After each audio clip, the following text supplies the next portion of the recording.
svima, dobrodošli u još jedno video izdanje Smartphone Hrvatske. Ja sam Toni, danas za vas odpočinjemo sa testom Acerove Iconije V5. Radi se dakle o jednom svojevrsnom transformer uređaju između tableta i laptopa, a sve skupa na Windows 8 platformi, pa krenimo sa unboxing. Dakle ovako, kutija je te krasne veličine. Unutra se nalazi sve što nam treba. Baš sam uzbuđen. Dakle, kao što smo imali priliku vidjeti i sa onom Iconijom koju smo prošli put imali na testu, V710, ovdje je situacija slična, dakle, pakiranje je dosta slično. Ovdje sa strane u ovome boksu bi trebali biti svi mogući adapteri, priključci, punjači i tako dalje, i to je istina. Dakle, punjač,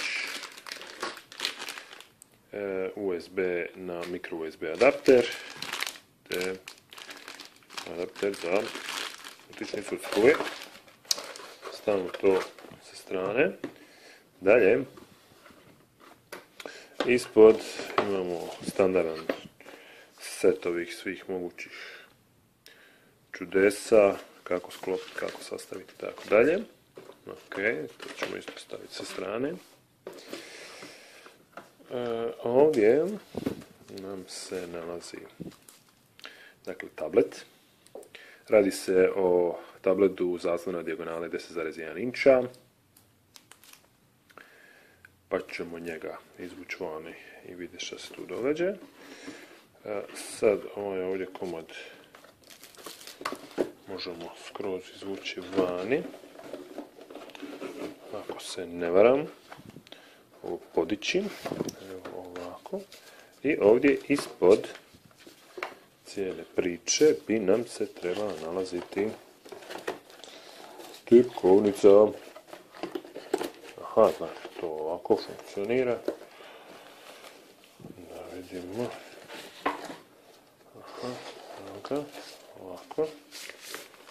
I to nam je ovaj donji dio.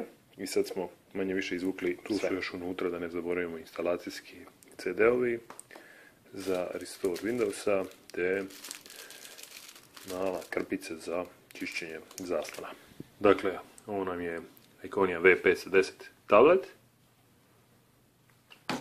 10,1 inča, a ovo dole je njegov docking station sa tipkovnicom koji izgleda super, touchpad, i to se sve zajedno vrlo jednostavno sklopi.